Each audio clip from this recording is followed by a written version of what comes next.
They already tried, the ones who said you'd never amount to anything, the ones who watched you fall and felt relief, the ones who smiled at your face while quietly hoping you'd stay exactly where you were. Small, contained, predictable. They tried to hold you back, and for a while it worked. Not because they were powerful, but because you believed them. You absorbed their doubt like a sponge absorbs poison. You carried their fear as if it were your own. You dimmed yourself so they wouldn't feel threatened by your light. But here's what they didn't count on. You're still here, still breathing, still watching, still burning somewhere beneath the surface. And that fire, the one they tried to extinguish, it didn't die. It just went underground. It learned to survive in darkness. It became something they can no longer recognize, something they can no longer control. Niccolò Machiavelli understood this fire. He spent his life studying power, not the loud kind that announces itself, but the quiet kind that moves through shadows. He watched men rise and fall. He observed how empires crumbled not from external force, but from internal weakness. And buried within his writings is a code, a psychological architecture for becoming untouchable. Not cold, not cruel, untouchable. The kind of person who can be insulted without flinching, rejected without crumbling, betrayed without losing direction. This is not about revenge. This is not about becoming heartless. This is about understanding a truth so uncomfortable that most people spend their entire lives running from it. The people who hurt you never had the power to break you. You gave them that power, and tonight you're taking it back. But before we go further, understand this. What you're about to hear will not comfort you.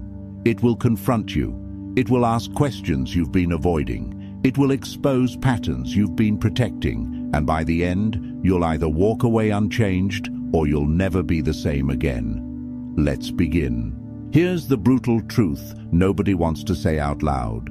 Most people are prisoners, not to circumstance, not to environment, not even to the people who wronged them. They are prisoners to a version of themselves that was never real to begin with. They built their identity around the expectations of others. They shaped their dreams according to what seemed acceptable. They silenced their truest impulses because someone once told them those impulses were dangerous, wrong, too much. And now they walk through life wearing invisible chains, wondering why they feel so heavy. Machiavelli saw this with terrifying clarity. He wrote extensively about how men become enslaved not by tyrants, but by their own need for approval. He understood that the most dangerous form of control isn't violence, it's dependency. When you depend on someone's opinion to feel worthy, they own you. When you need validation to take action, you've already surrendered. When you shape your choices around avoiding disapproval, you are no longer free. And the cruelest part? The people holding your chains often don't even know they're doing it. They're just living their own unconscious patterns, projecting their fears onto you, and you absorbed it all because you were young, because you trusted, because you didn't know any better, but you're not young anymore, and now you know. The question is, what will you do with that knowledge? Machiavelli once wrote that a man who wishes to act entirely with virtue will be destroyed among so many who are not virtuous. This is not a call to abandon morality. It's a warning. A wake-up call. It means that if you wait for the world to be fair before you start moving, you'll wait forever. The world is not fair. People will try to hold you back, not because they're evil, but because your growth threatens their stagnation. Your courage exposes their cowardice. Your rising reminds them of their own excuses. And so they'll say things like, be realistic, don't get your hopes up. Who do you think you are? They'll disguise their fear as wisdom. They'll call their limitations love. But here's what they don't understand. You are not asking for permission anymore. Let me ask you something. How many times have you been knocked down? How many failures have you tasted? How many nights did you lie awake, wondering if you'd ever find your footing again? And yet here you are, still standing, still searching, still refusing to accept that this is all there is. Do you understand what that means? It means You are unbreakable. Not because you don't feel pain, but because pain hasn't stopped you. It means every attack, every rejection, every betrayal was supposed to end you. And it didn't. They couldn't break you. Not because you're made of stone, but because somewhere deep inside, there's a part of you that refuses to quit. A part that keeps whispering, not yet. A part that knows with irrational certainty that your story isn't over. Machiavelli called this quality virtue. Not virtue in the moral sense, but an inner force. A combination of will, adaptability, and relentless forward motion. It's the quality that separates those who shape their destiny from those who are shaped by circumstance. And here's what most people miss. Virtue is not something you either have or don't have. It's something you build. Every time you get up after being knocked down, you're building it. Every time you choose action over self-pity, you're building it. Every time you refuse to let someone else's opinion define your worth, you're building it. The attacks were never meant to destroy you. They were meant to reveal you. Every wound you carry is evidence that you survived something. Every scar is proof that you chose to keep going when staying down would have been easier. You think your pain makes you weak. Your pain is your power. It taught you things that comfort never could. It carved depth into your character that safety would have left shallow. It gave you a knowledge that only comes from walking through fire. The people who tried to break you had no idea what they were creating. They thought they were crushing you. They were forging you. And now you're ready to understand something Machiavelli understood 5 centuries ago. The same force that tried to destroy you is the same force that made you dangerous. Not dangerous in the violent sense. Dangerous because you can no longer be controlled by fear. Now we arrive at the center, the code that Machiavelli embedded in his work, the psychological architecture that makes a person unstoppable. It's not a list of tactics, it's a shift in consciousness, a rewiring of how you see yourself in relation to the world, and it begins with one uncomfortable truth. You are alone. Not in the emotional sense, not in the isolated sense, but in the strategic sense. No one is coming to save you. No one will hand you your purpose. No one will fight your battles while you watch from the sidelines. This is not pessimism. This is liberation, because the moment you stop waiting for rescue, you start becoming the rescue. The moment you accept that your life is your responsibility, you reclaim every ounce of power you've been leaking to others. Machiavelli wrote that he who builds on the people builds on mud. He wasn't saying people are worthless. He was saying that if your foundation is external approval, it will crumble under the first real pressure. Your foundation must be internal, your sense of worth, your direction, your reason for getting up in the morning. These cannot be borrowed. They must be owned, completely, unapologetically. The second part of the code is this. Emotions are data, not commands. Most people are ruled by what they feel. They feel fear, so they retreat. They feel anger, so they explode. They feel doubt, so they freeze. But Machiavelli understood something different. Emotions are signals. They tell you what's happening beneath the surface, but they are not orders. You are not obligated to obey them. The untouchable mind feels everything, but is controlled by nothing. It observes fear without running. It notices anger without reacting. It registers doubt without surrendering.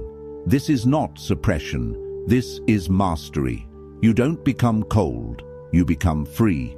Free to choose your response instead of being hijacked by your reactions. And here's the third element of the code, perhaps the most dangerous. You must learn to wear masks, not to deceive, but to survive. Machiavelli knew that the world does not reward transparency. It rewards strategy. The person who reveals everything becomes a target. The person who holds something back becomes intriguing, powerful, unpredictable. This doesn't mean becoming fake. It means becoming selective. You don't owe everyone access to your inner world. You don't need to prove yourself to people who haven't earned your truth. You can be warm without being exposed. You can be kind without being naive. The mask is not a lie. It's protection. It's the understanding that not everyone deserves to see the full depth of who you are. And when you master this, something remarkable happens. People stop being able to use your openness against you. They stop finding weak points to exploit. They start sensing that there's something different about you, something they can't quite manipulate. That's when the power shifts. Here's what nobody will tell you about being unstoppable. It's not about speed. It's not about intensity. It's not about forcing your way through every obstacle with brute willpower. It's about inevitability. The unstoppable person moves like water. When blocked, they don't crash against the wall. They find another way. They go around. They go under. They wait until the wall crumbles, but they never stop moving toward their destination. Machiavelli observed this in the leaders who survived when others fell. They weren't the strongest. They weren't the loudest. They were the most adaptable, the most patient, the most willing to change tactics without changing targets. Fortune favors the prepared mind, he wrote. But what he really meant was this: you cannot control what happens to you, but you can control how prepared you are when it does. Most people try to predict the future. The Machiavellian mind prepares for multiple futures. It builds contingencies. It develops skills that work in chaos. It cultivates a flexibility that makes it dangerous in any environment. You cannot stop water. You can only redirect it temporarily. And eventually, it finds its way. That's what you're becoming. Not a force that breaks through walls, a force that outlasts them. And here's the psychological shift that makes this possible. You must detach from the timeline. Most people give up not because the goal is impossible, but because it's taking too long. They have an internal clock that says, if it hasn't happened by now, it's not going to happen. That clock is a lie. The timeline was never real. It was just something you absorbed from a world obsessed with speed. But depth takes time. Transformation takes time. Becoming who you're meant to be takes longer than becoming who they wanted you to be. Machiavelli didn't write The Prince in his 20s. He wrote it after being exiled, tortured, stripped of his power and influence. He wrote it from the ruins of his former life, and that book changed political philosophy forever. Your greatest work might come from your darkest season. Your real impact might begin when everything seems to have ended, but only if you refuse to be stopped, not by failure, not by time, not by the voices that say you should have made it by now. You are not behind. You are in formation. Now let's bring this into the real. How do you actually live this? How do you take Machiavelli's hidden code and apply it to your daily existence? First, you audit your dependencies. Write down every person, every outcome, every external condition you believe you need in order to feel okay. That's your list of chains. That's where your power is leaking. Now ask yourself, what would happen if I lost this? Not to be morbid, but to prepare, to detach your survival from anything outside your control. The person who needs nothing external to feel whole is the person who cannot be threatened. Second, you train your response time. Every time something triggers you, notice the gap, the space between stimulus and response. At first, that gap will be invisible. You'll react before you even realize you had a choice. But with practice, that gap widens. And inside that gap is your power. The power to choose silence instead of explosion, observation instead of assumption, strategy instead of survival mode. Third, you practice strategic invisibility. Stop announcing your moves. Stop explaining your process. Stop proving your worth to people who haven't asked.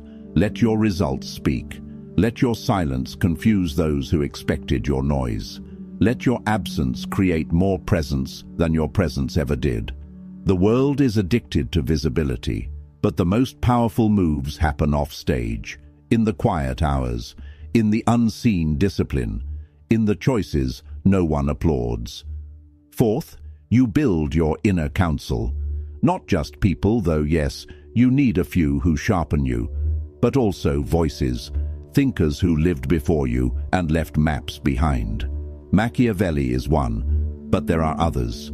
Marcus Aurelius on discipline, Robert Greene on strategy, Carl Jung on shadow.